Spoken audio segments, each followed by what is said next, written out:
Баршаңызға сәлем, менің каналыма қош келдіңіздер. Менің есімім Гүлназ.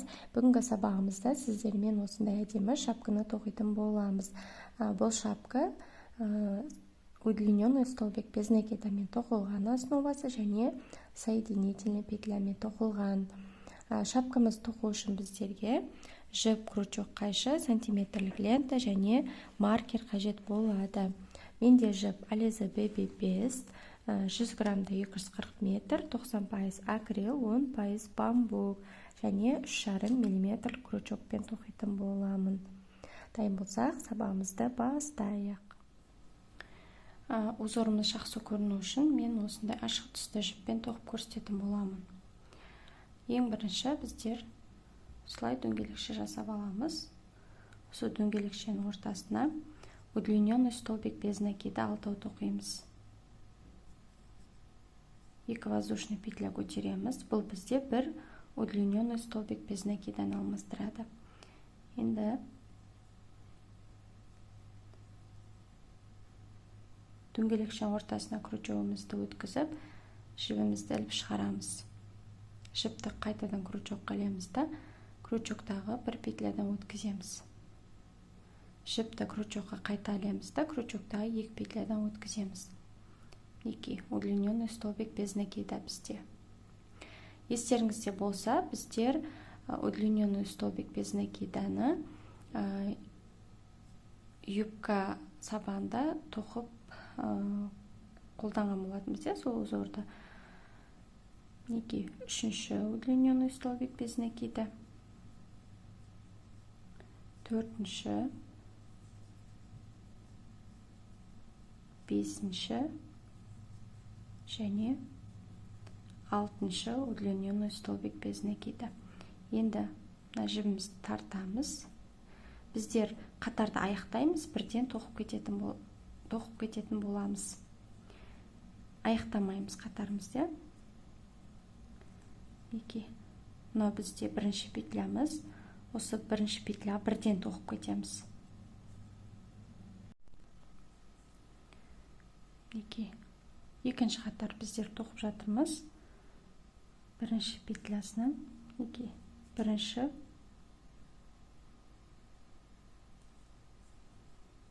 удлиненный столбик. 2. Осы петляға тағы да екінші удлиненный столбик без накидан тоқимыз.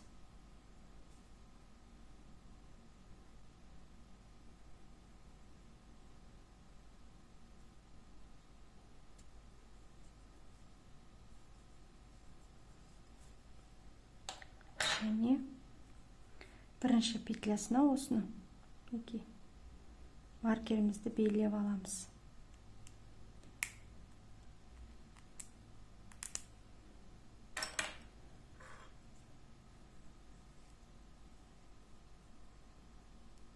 Келесі петляға 2 удлиненный столбик без накида тоқимыз. Бірінші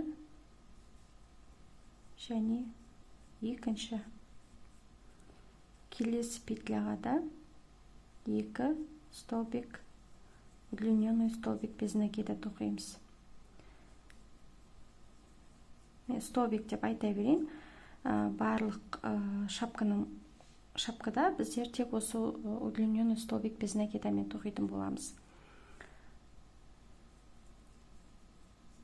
2. Келесі петляға да 2 столбик тоқимыз. Келесі петляға да 2 столбик тоқимыз. Яғни екінші қатарда біздер әрбір петлямызға 2 удлиненный столбик без накида тоқитын боламыз. Сонда бізде барлығы 12 удлиненный столбик без накида болады. 2. Маркерімізге келді. Яғни біздер екінші қатарымыз аяқталды деген сөз. Енді үшінші қатарды тоқимыз. Үшінші қатарда біздер бірінші петлясына маркерімізді белгілеп аламыз. Бірінші петлясына 1 удлиненный столбик без накида. Екінші петлясына 2 удлиненный столбик без накида тоқимыз.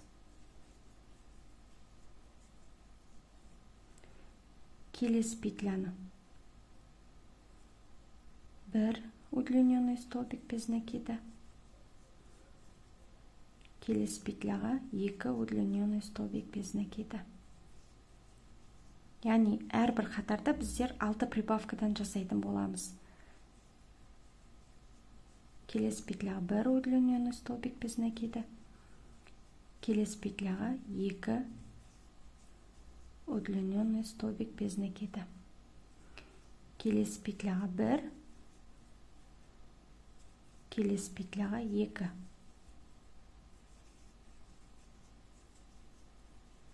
Әрбір екінші петляға сонда біздер прибавка жасаймыз. Яғни прибавка біздер бір столбикке 2 столбик тоқимыз. Келесі петляға 1, келесі петляға 2. Яғни қатардың соңында біздер 2 удлиненный столбик без накидамен аяқтаймыз. Келесі қатар бізде 4-ші қатар, бізде 3-ші қатар аяқталды. Енді 4-ші қатарда 1-ші петлямызға 1 удлиненный столбик без накида, және осы петлямызды маркермен белгілейміз. Келесі петляға тағы да 1 удлиненный столбик без накида. Келесі 3-ші петлямызға 2 удлиненный столбик без накида. Келесі петляға 1, келесі петляға 1, келесі 3-ші петляға 2 удлиненный столбик без накида. Келесі петляға 1, келесі петляға 1, келесі петляға 2 удлиненный столбик без накида. Яғни әрбір 3-ші петляға біздер 2 удлиненный столбик без накида тоқимыз.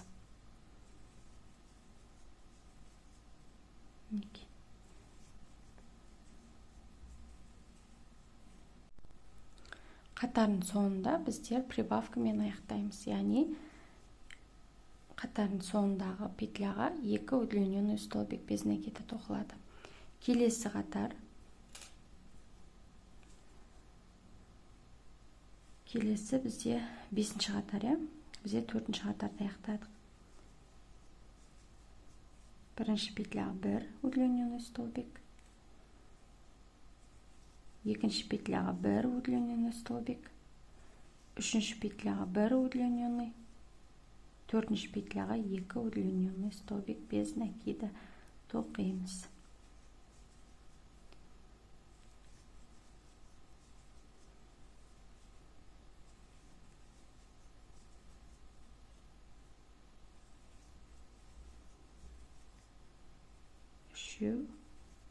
Төртіншісіне 2 удлиненный столбик.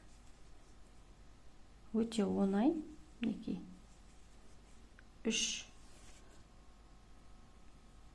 удлиненный столбик тоқимыз да, 4-ші петляға 2 удлиненный столбик тоқимыз.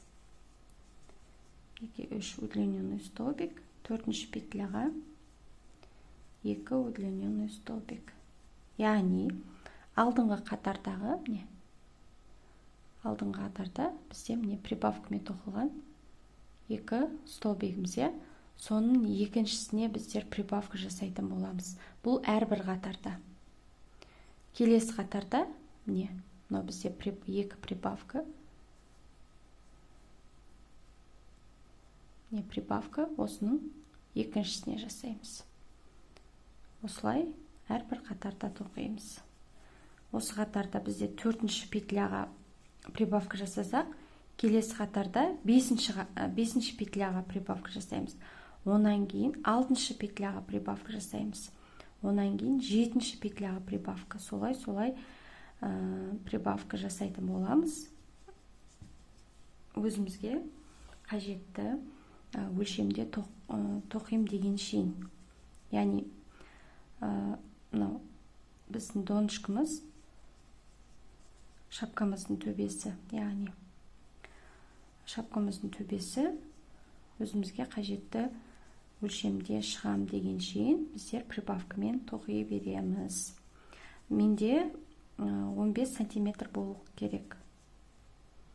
Яғни мен бас айналымы 47 сантиметрге тоқып жатырмын. Сонда мен 15 сантиметр болатындай етіп, осы донышканы тоқитын боламын.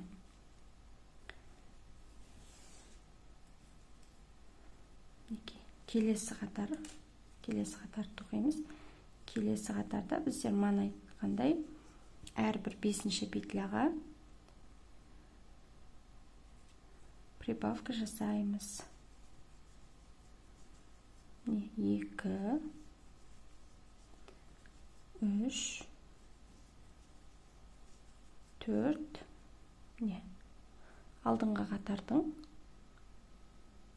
бірге тоқылған 2 петлямыз, соның екіншісіне жасаймыз деген болатын. Сонда бізде 5-ші петля осы алдыңғы қатардағы 2 петляның екіншісі, прибавканың екінші петлясını жасаймыз. 5, 3, 4 петля тоқимыз да 5-ші петляға прибавка.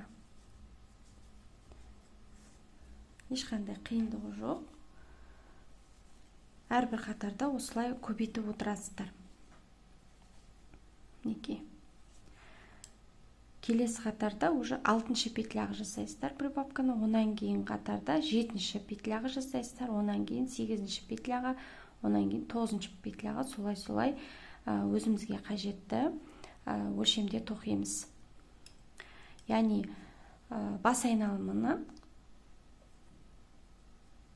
экранда көрсетілген таблицаны қолдансаңыздар болады. Бас айналымын 3-14-ке бөлесіздер. Сол кезде сіздің қанша сантиметр донышка тоқитыныңыз шығады. Немесе экранда көрсетілген таблицаны қолданасыздар. Мен 15 сантиметр болам деген шейін осылай тоқитын боламын. Өзімізге қажетті өлшемде тоқып алайық. Мінекей мен өзіме қажетті өлшемде тоқып алдым. Яғни менде мына аралық 15 сантиметр. Ары қарай біздер 5 прибавка тоқитын боламыз. По спирали тоқимыз тоже. 5 прибавка, әрбір петляға бір удлиненный столбик без накидын тоқитын боламыз. Мінекей.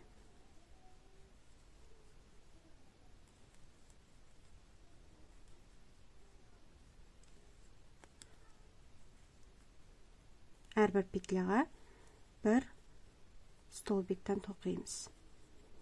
Солайша қатардың соңына дейін тоқып аламыз.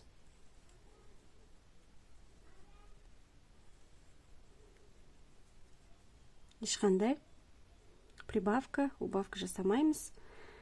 Әрбір петляға бір удлиненный столбик без накидадан айналдыра тоқимыз. Мінекей қатардың соңына дейін тоқып алдым. Енді біздер маркермен белгілемесек болады. Тек приблизительно осылай қоямыз. Аяқтаған кезде қай жерде екенін білу үшін маркерді осылай қалай берсін. Әр қатарда маркерді ауыстырмасаңыздар болады. Өйткені біздер 5 прибавка тоқимыз. 5 прибавка по кругу әрбір петляға бір столбик, удлиненный столбик без накидамен тоқитын боламыз. Осылайша етіп, әрбір петляға бір столбик, удлиненный столбик без накида өзімізге қажетті биіктікте тоқитын боламыз. Өзімізге қажетті шапканың биіктігінде менде шапканың биіктігі 17 сантиметр болу керек. Яғни мен осылайша қоямыз да жоғарыдан бастап 17 столбик, 17 сантиметр болам деген шейін тоқитын боламын.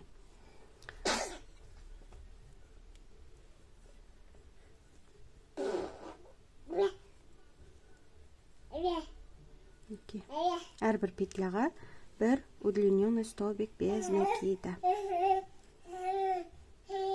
Шапканың биіктігін видеоның басындағы таблицадан қарап алсаңыздар болады. Өзімізге қажетті шапканың биіктігіне дейін тоқып шығайық. Мінекей мен тоқып алдым. Енді мына құлақшасын тоқитын боламыз. Ол үшін біздер соңғы қатардағы петля санын санап аламыз. Менде 72 петля болды. Соны 5-ке бөлетін боламыз. Немесе мына жерде прибавканы қанша қатарда жасадыңыз, соны 6-ға көбейтесіздер. Менде 12 қатарда прибавка жасалған, оны 6-ға көбейткенде 72 петля болады. Сол 72-ні біздер 5-ке бөлетін боламыз. 5-ке бөлеміз. Менде 14-те 4 шықты. Оны мен бұлай распределять еттім. Мінекей. Мынау бізде шапканың артқы бөлігі, мынау екі құлақшасы. Мына жерге мен 16 петля жібердім артқы бөлігіне. Мына жерге 14 құлағына, бір құлағына, және екінші құлағына 14. Қалған петля бізде алдыңғы бөлігіне кетеді. Мінекей осылайша етіп маркермен белгілеп аламыз. Енді ары қарай тоқитын боламыз. Мінекей мына жерде менде аяқталды қатар. Енді ары қарай мына маркерге дейін тоқи беретін боламыз. Мінекей. Біздер кішкене желке жағын жауып тұру үшін, қыстық шапка болғандықтан желке жағын жауып тұру үшін кішкене біздер артқы бөлігіне кішкене түсіңкі етіп тоқитын боламыз шапкада. Сол үшін артқы бөлігін кішкене 1-2 қатар тоқимыз.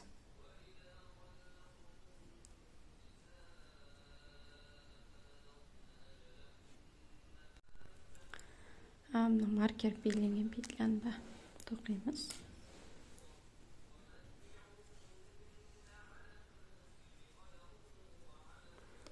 Өзімізге қаратамыз. Енді бұлай тоқимыз. Бірінші петляға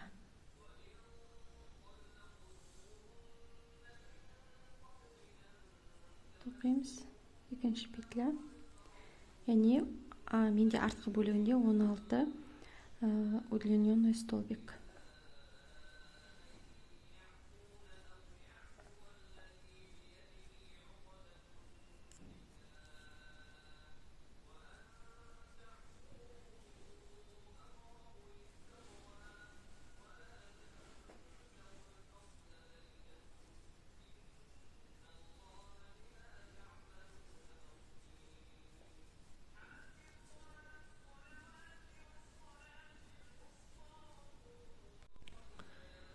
Мінекей 16 удлиненный столбик. Енді өзімізге қайдан қаратамыз да, тағы да удлиненный столбик тоқитын боламыз. 16 столбик. Осы қатарда біздер уже несіне құлақшасына түсетін боламыз. Құлақшасын тоқимыз.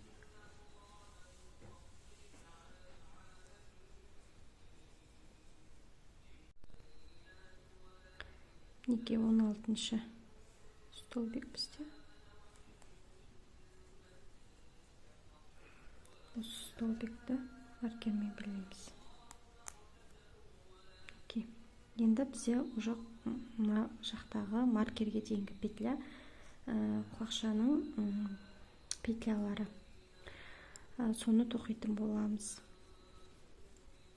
Ол үшін мінекей мына жерге соединить петлямен түсіп аламыз, чтобы мына жерде тесік қалмас үшін. Ары қарай тоқимыз. Удлиненный столбик без накида.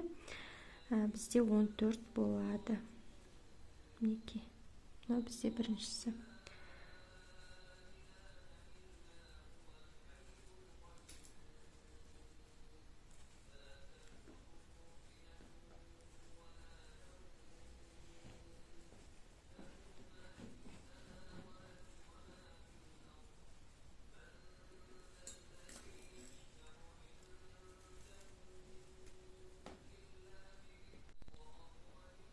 мінекей соңғы 14-ші удлиненный столбик.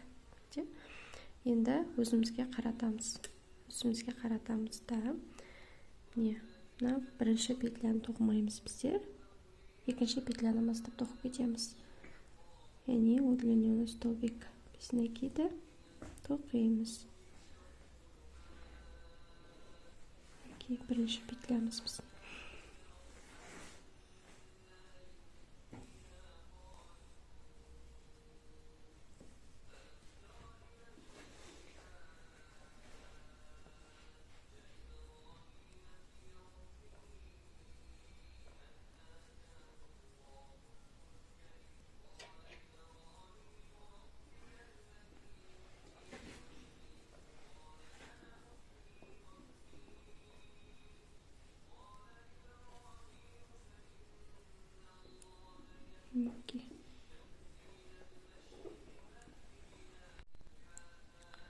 Мінекей мына петлямен, маркер белгімен, яғни артқы бөлігіндегі петлямен мына жер ашық болып қалмас үшін біріктіріп оқимыз. Осылай. Енді өзімізге қаратамыз да, мынау манаға біріктірген петлямыз. Мынау құлақшаның бірінші петлясы, осы петляны тастаймыз біз. Екінші петлядан бастап тоқитын боламыз. Яғни біздер әрбір қатар тоққан кезде бірінші петляны тастап отыру арқылы біздер петляны азайтамыз қатарда. Тоқып кетеміз осылай.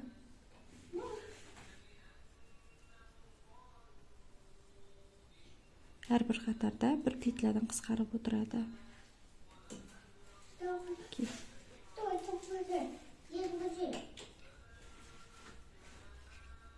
Осылай тоқимыз.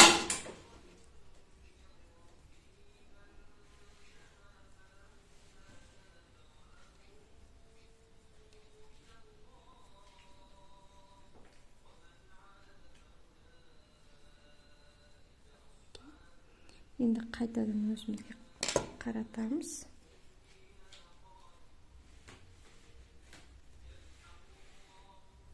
Өзімізге қаратамыз да, бірінші петляны тастаймыз да, екінші петлядан бастап тоқимыз. Удлиненный столбик. Осылайша қысқарту арқылы біздер тоқып шығамыз. Яғни бірінші қатардың басында бірінші петляны тоқымаймыз біздер. Тастап кетеміз, екінші петлядан бастап тоқимыз. Солайша біздерде қысқаратын болады. Солайша бір где-то 5 петля қалам деген шейін тоқып шығасыздар.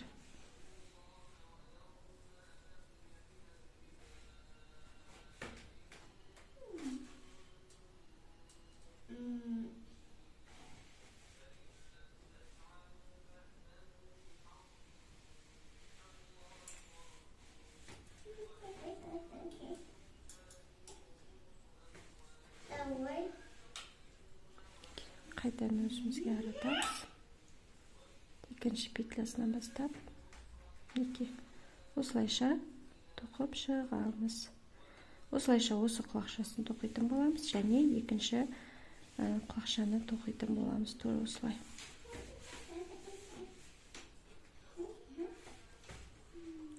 Байқасаңыздар, уже қысқарып келатыр. Өзіміз тоқып шығайық. Бір құлағын тоқимыз, және екінші құлағын тоқып шығайық. Мінекей мен бірінші құлақшасын тоқып алдым, және соңында теріс бетінен аяқтадым да, теріс бетінен аяқтадым, 5 петля қалды.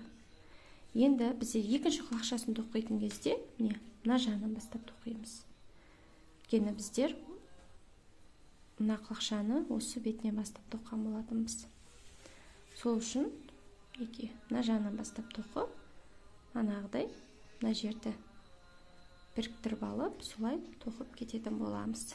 Соны ескеріңіздер. Егер мына жақтан бастап тоқитын болсаңыздар, екеуі екі түрлі аяқталады. Сол үшін мына жағынан бастап тоқисыздар. Тура мана көрсеткендей, мына құлақшасын тура солай тоқисыздар. Мінекей мен екінші құлағында тоқып алдым. Сонан кейін біздер обвязка жүргізіп шығатын боламыз. Столбик без накидамен жүргіземіз обвязканы. Неке мына жерде менде 5 петля қалды. Сол 5 петляға 5 столбик без накида тоқимыз. 2, 3, 4, 5. Және мына жағында столбик без накидамен тоқитын боламыз.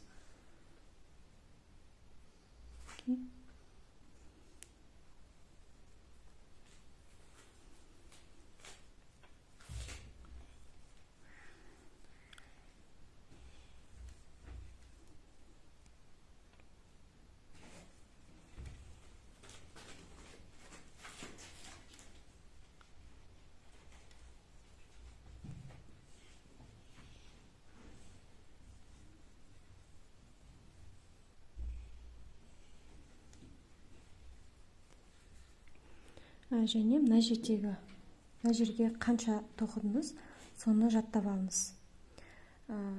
Неке мына жағына да солай тоқисыз, сондай петля тоқисыз, мына жағына да бірдей болу керек. Менде мына жерде 8 петля тоқылды. Енді ары қарай неке мына жерге де бір петля тоқып жібереміз. Сонан кейін міне ары қарай тоқып кете береміз.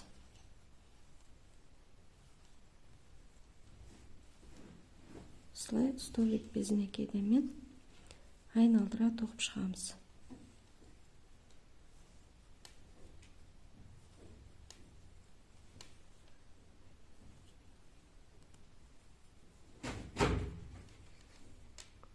Айналдыра мына ақшаны барлығын неке мына жерге дейін тоқитын боламыз. Осы жерден біріктіріп аяқтайтын боламыз обвязкамызды.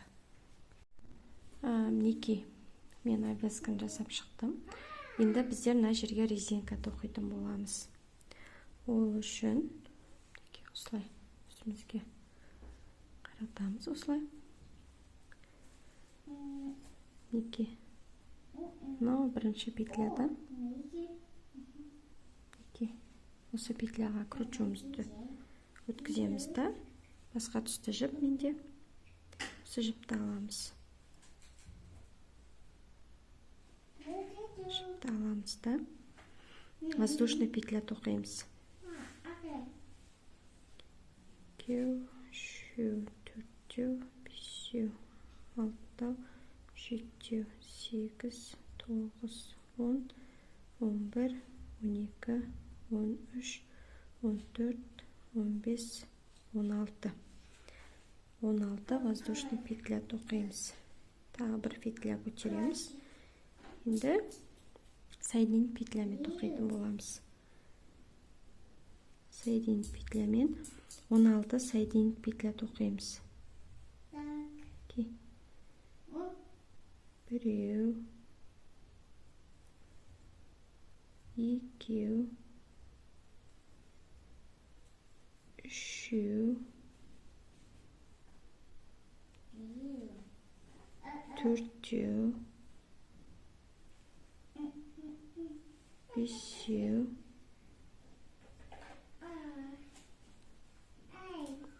алтау, жетеу, неке 15 және соңғы 16 петля. Енді неке мына екінші петляға біріктіреміз. Екінші петляға біріктіреміз және өзімізге қаратамыз да осы біріктірген петляны тастаймыз да келесі петлядан бастап тоқимыз. Яғни мына жерде бізде 16 соединить петля тоқылу керек. 1, 2, яғни сіз қанша воздушный петля тоқыдыңыз, сонша соединительный петля тоқып шығамыз.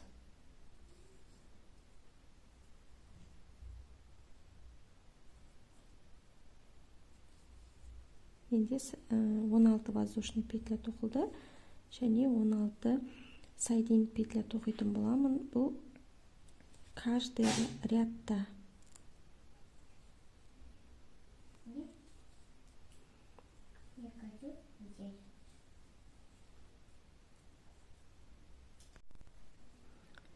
Екі соңғы екі петля.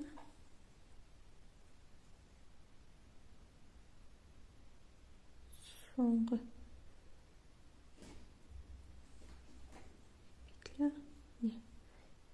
Онан кейін бір воздушный петля тоқимыз да, қайтадан өзімізге қаратамыз. Қайтадан соединительный петля тоқимыз. Неге мына бетінен тоққан кезде бір воздушный петлямен бастайтын боламыз. Ал мына жақта воздушный петля алмаймыз, бірден тоқып кетеміз.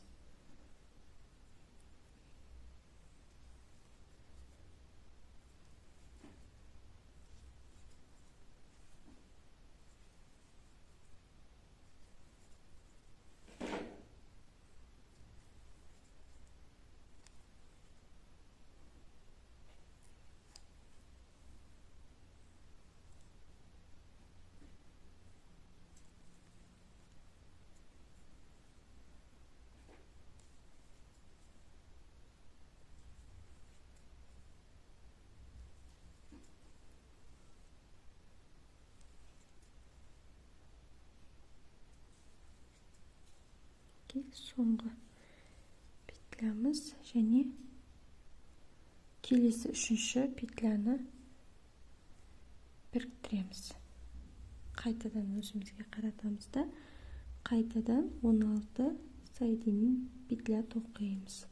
Неге осылайша тоқып шығамыз.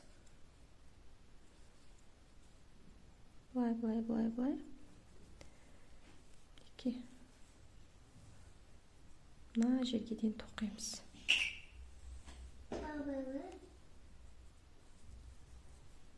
Сонда бізде резинкамыз осылай тұрады.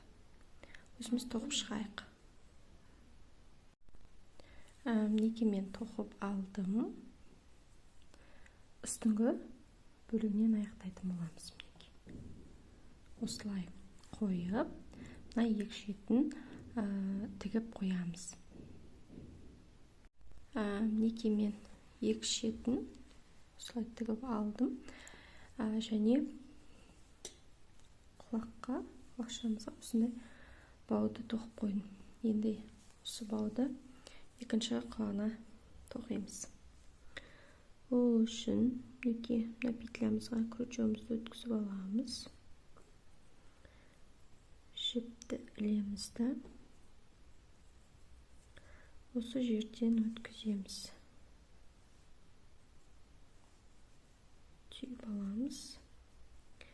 Келесі петляға крючогымызды өткізіп, жібімізді іліп аламыз да, осы петлядан өткізіп аламыз. Енді келесі петляға крючогымызды өткізіп, жібімізді іліп шығарамыз. Келесі петляға крючогымызды өткізіп, жібімізді іліп шығарамыз. Жіпті қайтадан крючок қылеміз. Бірінші петлядан өткіземіз, жіпті крючок қылеміз. Екінші петлядан өткіземіз, жіпті крючок қылеміз. Үшінші петлядан өткіземіз.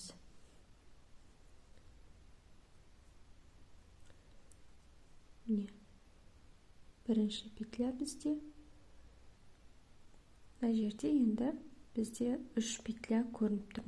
1, 2 және 3 петля. Екіншісіне өткізіп аламыз жібімізді. Крючогымызды жіпті ілеміз да, осы жерден өткіземіз. Келесі үшіншісіне крючогымызды өткізіп, жібімізді іліп шығарамыз. Жіпті крючок қайтадан ілеміз. Крючогымызда бізде 3 петля бар. Енді біріншісінен өткіземіз. Онан кейін екіншісінен өткіземіз. Онан кейін үшіншісіне өткіземіз. Екінші петляны қайтадан аламыз да, осылай шығарамыз. Үшінші петлядан өткіземіз. Осылайша біздер өзімізге қажетті длинада осылай тоқып шығамыз бауды.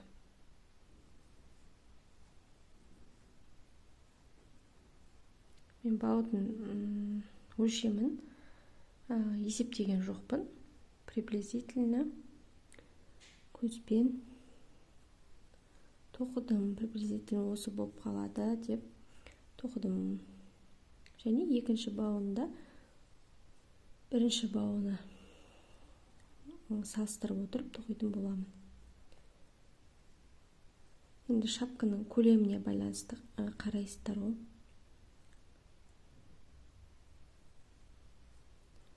Тоқып отырған кезде. Осылайша біздер бауымызды тоқып шығамыз осылай. Егер де сіздер басқа баудың түрін білсеңіздер, немесе басқа өзіңізге ұнайтын бау болса, сол бауды жасасаңыздар болады, тоқсаңыздар. Қатып қалған қағида жоқ, осыны жасау керек деген. Тек менде осындай бау болады шапкамызда. Осылайша етіп, өзімізге қажетті өлшемде тоқып аламыз. Онан кейін жіпті қиып тастаймыз. Артық жіптердің барын қиып, жасырып қоямыз. Мінекей мен шапканы бауын тоқып қойдым. Екі бауында мінекей. Және артық жіптердің барын қиып тастадым. Және помпонды жасап төбесіне қойдым осылай. Қалаларыңыз бойынша подклад тігіп салсаңыздар болады. Сонымен біздің шапкамыз дайын. Осындай шапка. Осы шапкаға келесі сабағымызда біздер комплект ретінде осындай шарфты тоқитын боламыз. Сондықтан каналға тіркеліп алыңыздар. Егер де осы видео сабақ ұнаса, видеоға лайк басып, комментарий қалдырып, достарыңызбен бөлісіп қойыңыздар. Келесі шарф сабағында кездескенше сау болыңыздар.